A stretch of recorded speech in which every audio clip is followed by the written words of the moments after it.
अगली कौन सी बता रहा है? हाइड्रोक्सिलेशन। उसके बाद कौन सी है? ऑक्सीडेशन विद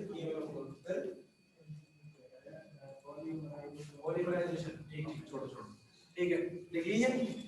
ठीक है, अगली देखो हाइड्रोक्सिलीकरण अभिक्रिया। हाइड्रोक्सिलीकरण अभिक्रिया, हाइड्रोक्सिलीकरण अभिक्रिया।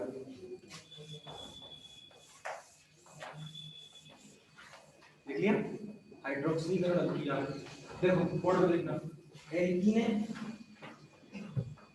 एल्कीन का हाइड्रोक्सिलीकरण कराता हूं, H2O की अभिक्रिया कराता हूं ऑक्सीजन की प्रेजेंस में। तो देखो सुनो, इधर देखा ध्यान से, देखो कैसे याद रखनी है अभिक्रिया। ये H2O और एक ही ऑक्सीजन, याद रखने का तरीका है, दोनों मिलकर क्या बना देंगे? H2O2। ठीक है, और H2O2 से जोड़ हो गया OH और OH, हो गई ना H2O2। एक OH को यहां लगा दो और एक OH को यहां लगा दो, कार्बन कार्बन OH OH। ये है डाइहाइड्रिक एल्कोहल। 12th क्लास में पढ़े होंगे आपने, जब एक OH अणु होता है तो मोनोहाइड्रिक, और जब दो होते हैं तो डाइहाइड्रिक, जब तीन होते हैं तो ट्राइहाइड्रिक, और जब तीन से ज्यादा होते हैं तो पॉलीहाइड्रिक। देखिए डाइहाइड्रिक एल्कोहलों का निर्माण होता है।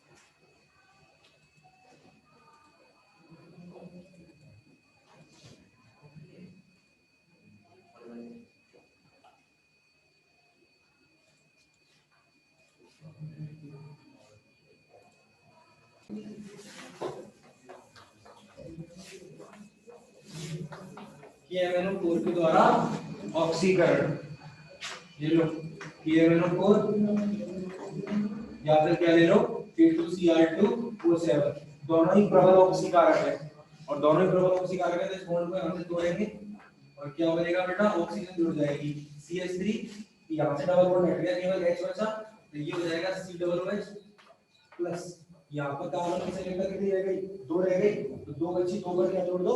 Oxygen plus HCOOH। अगली क्या है? एल्कीनों का बहुलीकरण हो गया ना, एल्कीनों का बहुलीकरण, पॉलीमराइजेशन।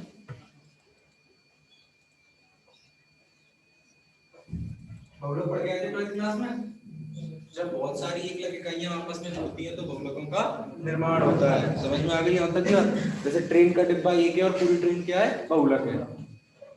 लिखो नेक्स्ट हेडिंग, एल्कीनों का बहुलीकरण। एल्कीनों का बहुलीकरण, ठीक है। एल्कीनों का बहुलीकरण कितने प्रकार से होता है बेटा? चलो पहले लिखो, इसलिए रिएक्शन लिखो। बहुलीकरण का मतलब क्या है? जैसे मैंने लिया CH2, डबल बॉन्ड CH2, ये क्या होता है बेटा?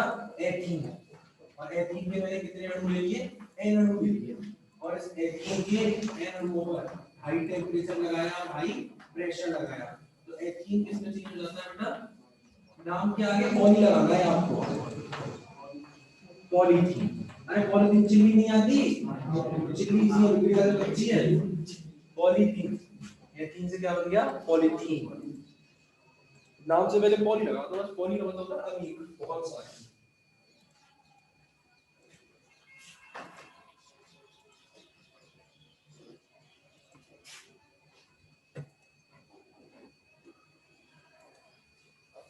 देखो बेटा, इसमें एक लाइन बहु रिएक्शन बेटा, वैसे जिस वैज्ञानिक ने रिएक्शन की खोज करी थी ना बेटा, बाद में उसने सुसाइड किया था। क्योंकि आज की डेट में पोल्यूशन, पॉल्यूशन का सबसे बड़ा फैक्टर कौन है?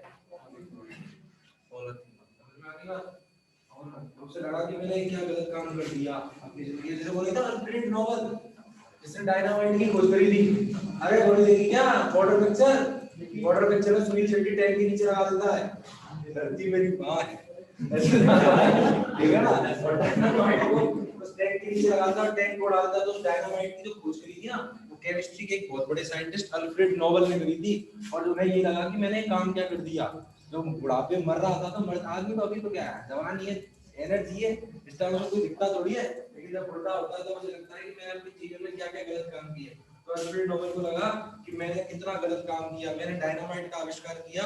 डायनामाइट बेटा एक ऐसी चीज है जिसके ऊपर वजन रख दो ना, तो वजन के साथ फट जाती है। जैसे तुमने देखा होगा मूवीज वगैरह में दिखाते हैं, सिपाही सिपाही जाते हैं या फिर प्रेमी प्रेमिका भाग रहे होते हैं, तो उनकी पैर के नीचे डायनामाइट आ जाती है और फट जाता है। समझ में आ गई यहाँ तक ना?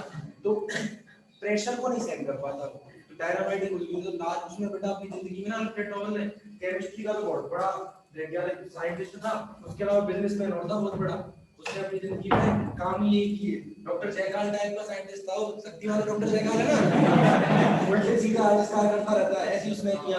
और जब उसने अपने जीवन में खूब पैसा कमाया बेटा, और पैसा कमाने के बाद उसने उस पैसे का उपयोग अपने लिए खूब प्रॉपर्टी करा। लेकिन जब वो मर रहा था ना, तब उसे लगा कि मैंने कितने लोगों को मारा है अपने जीवन में। आज भी बहुत लोग मरते हैं डायनामाइट की वजह से। वो पुलवामा अटैक वगैरह कौन सा हुआ था, उसमें सब में यही यूज होते हैं बेटा। तो उसने क्या किया, लास्ट में अपनी सारी प्रॉपर्टी बेच दी, और अपनी सारी प्रॉपर्टी बेच के पैसा इकट्ठा किया, कैश आया, और उस कैश से उसने एक सोसाइटी बनाई। और उस सोसाइटी में कहा कि इस पैसे से हर व्यक्ति को जो केमिस्ट्री के क्षेत्र में, फिजिक्स के क्षेत्र में, मैथ में नहीं मिलता नोबेल प्राइज, पता है आपको? मैथ में नोबेल प्राइज मिलता, केमिस्ट्री में, फिजिक्स में, बायोलॉजी में, शांति के क्षेत्र में जो काम करेगा उसको हर साल नोबेल पुरस्कार मिलेगा। और लगभग शायद 60 करोड़ रुपए मिलते हैं नोबेल पुरस्कार में। विश्व का सबसे बड़ा पुरस्कार है। कितने रुपए? 60 करोड़। और हमारे यहाँ कौन से मिलते हैं पुरस्कार?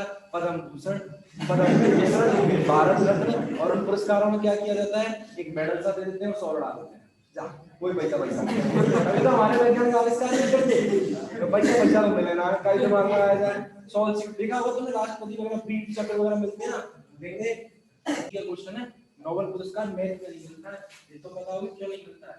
चलो देखो, पता कर लेना। चलो बताऊंगा, देखो लिखो, बहुलीकरण की क्रियाविधि, बहुलीकरण की क्रियाविधि निम्नलिखित 4 प्रकार से संपन्न होती है। बहुलीकरण की क्रियाविधि निम्नलिखित 4 प्रकार से संपन्न होती है। मैथ में इसलिए नहीं मिलता क्योंकि उसकी घरवाली को भगा के ले गया था मैथ वाला, अल्फ्रेड नोबेल की को, किसी के नाराज हो गया वो, ये घरवाली को ले गया। किसी के नाम मजाक नहीं कर रहा हूं, चेक कर लेना, नेट पे भी पढ़ लेना।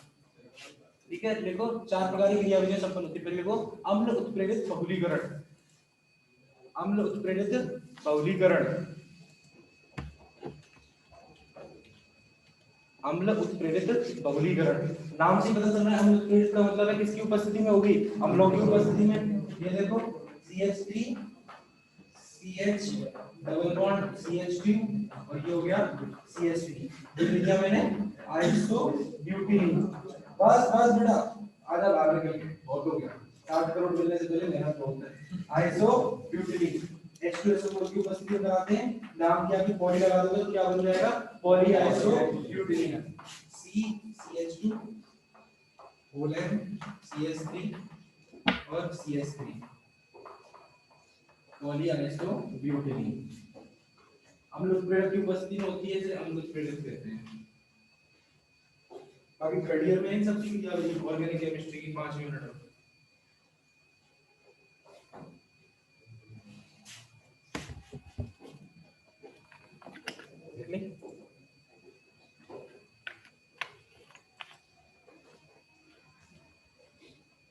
ऑनलाइन भी बच्चे। अम्ल उत्प्रेरित बहुलीकरण हो गया है आपका। नेक्स्ट है बेटा आपका क्षार उत्प्रेरित बहुलीकरण। क्षार उत्प्रेरित बहुलीकरण, इसका मतलब किसकी उपस्थिति में होगा बेटा? इस बार क्षार की उपस्थिति में होगा। CH2 डबल बॉन्ड CH बेटा क्या नाम है इसका?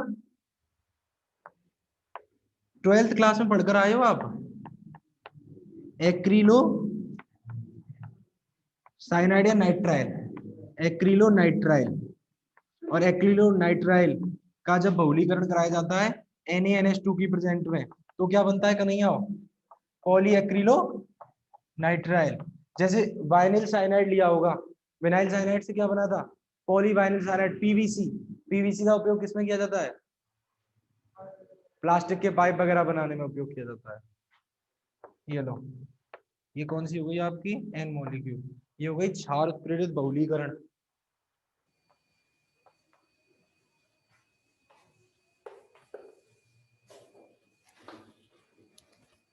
देख ली। तीसरी कन्हैया है तुम्हारी जिगलर नाटा। नाम सुना है? जिगलर नाटा क्या फॉर्मूला है?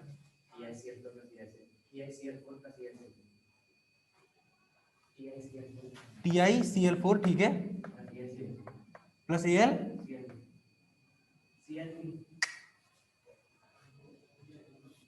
हाँ बता। आर आता है, सही कह रहा है, आर आता है, R3Al। लिखो, जिगलर नाटा बहुलीकरण। जिगलर नाटा AlCl3 तो बेटा फ्रीडल क्राफ्ट में आता है। फ्रीडल क्राफ्ट एल्किलीकरण कराते हैं जो, ठीक है। क्या बोला है मैंने? जिगलर नाटा उत्प्रेरित बहुलीकरण। जिगलर नाटा उत्प्रेरित बहुलीकरण, ठीक है। नोबेल प्राइज मिला है इसको, जिगलर नाटा को, इस रिएक्शन के लिए, क्योंकि हाई डेंसिटी पॉलीथीन बनती है इसके द्वारा, और जबकि जो पहली जिसने सुसाइड किया था उससे लो डेंसिटी पॉलीथीन बनती है।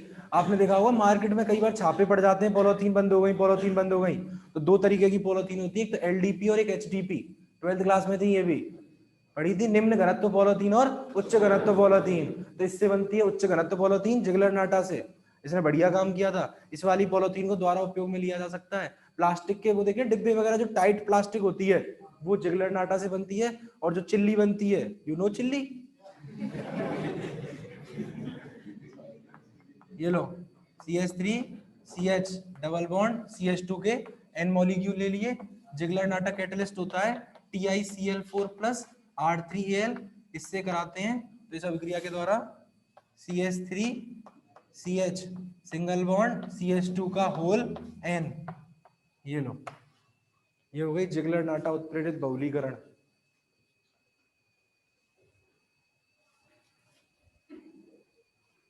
हाँ भाई, पॉलीमराइजेशन की बात क्या है आगे? सब्स्टिट्यूशन, एलाइलिक, वाइनिलिक और प्रोपाइलिक, दो ही है, एलाइलिक और वाइनिलिक है। अरे एक और करा देंगे मुफ्त में। क्लियर है? चौथी लिखो, तीन प्रकार की दो गई, चौथी लिखो परऑक्साइड उत्प्रेरित बहुलीकरण। परऑक्साइड उत्प्रेरित बहुलीकरण, पर ऑक्साइड उत्प्रेरित बहुलकीकरण, परऑक्साइड उत्प्रेरित बहुलकीकरण, ठीक है। नाम से पता चल रहा है इसका मतलब अभिक्रिया किसकी उपस्थिति में होगी? परऑक्साइड की उपस्थिति में होगी। ये लो, लिख लो रिएक्शन बोर्ड पे से, तीर के निशान पे लिख देता हूं मैं, ROOR, ये लो, ये हो गई परऑक्साइड उत्प्रेरित बहुलकीकरण।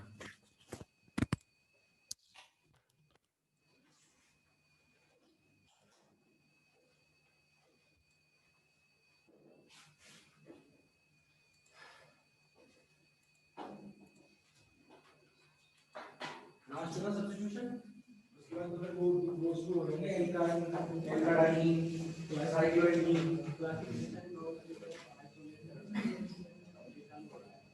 तीन चैप्टर, ठीक है। यहाँ तक लिख लिया। नेक्स्ट हेडिंग इज द प्रतिस्थापन अभिक्रिया, सब्स्टिट्यूशन रिएक्शन। प्रतिस्थापन अभिक्रिया, सब्स्टिट्यूशन रिएक्शन, समझ में आ गई बात? अब आ जाओ, देखो बेटा बोर्ड पे सिंपल है, कुछ नहीं है, देखो CH2 double bond CH2, board पर देखना, लिखना मत है ना। लास्ट रिएक्शन है आज, खत्म है ऑर्गेनिक इसी रिएक्शन के साथ। CH2 double bond CH2 plus Cl2। Clear है यहाँ तक की बात? सूर्य के प्रकाश की उपस्थिति में, तो सूर्य के प्रकाश की उपस्थिति में समांश बंध विखंडन होगा। और कौन सी अभिक्रिया है? प्रतिस्थापन। प्रतिस्थापन का मतलब है एक हाइड्रोजन का प्रतिस्थापन किसके द्वारा हो जाएगा? क्लोरीन के द्वारा। प्रतिस्थापन का मतलब समझते हो ना? जैसे सपोज दैट आज मैं तुम्हें केमिस्ट्री पढ़ा रहा हूँ, कोई आके मुझे हटा दे, मेरा प्रतिस्थापन कर दे और तुम्हें पढ़ाना शुरू कर दे, तो वो क्या कहलाएगी? प्रतिस्थापन अभिक्रिया। तो यहाँ से एक H किसके साथ जुड़ जाएगी? Cl के साथ। CH2 single bond CH single bond double bond Cl plus क्या बाहर निकलेगा? HCl। बेटा इसका नाम क्या है? एक्रिलो तो अलग चीज बताई थी, एक्रिलाइट। वेरी गुड, बहुत बढ़िया। PVC, vinyl chloride, vinyl chloride, vinyl chloride के बहुलीकरण से क्या बनता है? पॉलीविनाइल क्लोराइड, 12th क्लास बेटा, इसका नाम है विनाइल क्लोराइड।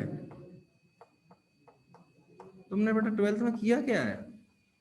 देखो CH2 double bond CH single bond CH3, इस पर मैं Cl की रिएक्शन कराता हूं सूर्य के प्रकाश की उपस्थिति में, तो यहां से Cl इस H को हटाएगा, क्या बाहर निकल जाएगा HCl, और एक Cl यहां आकर जुड़ जाएगा, CH2 double bond CH single bond CH2 single bond Cl, क्या बोलते हैं इसे? अच्छा चलो तुमसे ही आंसर निकलवाऊंगा, देखना, ठीक है? नहीं पता चल रही हो तुम अभी आंसर बोलोगे खुद ही। कार्बन और क्लोरीन में किसकी विद्युत ऋणता ज्यादा है? क्लोरीन की, तो क्लोरीन पर तो ऋणावेश आएगा, और कार्बन पर ये लो। कर सकता हूं मैं ऐसे? बताना कौन सा कार्बोकेटायन है? हाँ, एलाइलिक कार्बोकेटायन, तो नाम क्या हो गया इसका? Allyl chloride. सब याद है तुम्हें, सब कुछ पढ़ चुके हो तुम, बशर्ते उसका अप्रोच करना तो सीखो अपने दिमाग को, दिमाग तो कहीं और घूमता है। एलिल क्लोराइड, क्यों राज? एलिल क्लोराइड लिख लिया बेटा। नेक्स्ट ले, एक और फ्री में, दो तो सिलेबस में, एक फ्री में और ले। CH2 double bond CH single bond CH2 single bond CH3 plus Cl2 सूर्य के प्रकाश की उपस्थिति में, निकालो कोने वाले को। CH2 double bond CH single bond CH2 single bond CH2 Cl, इसको बोलते हैं, इसको तो नहीं पता होगा, तुमने नहीं पढ़ा तुमने, प्रोपाइलिक क्लोराइड। ये लो समापन समारोह कंप्लीट मामला। अब याद करो, पढ़ो।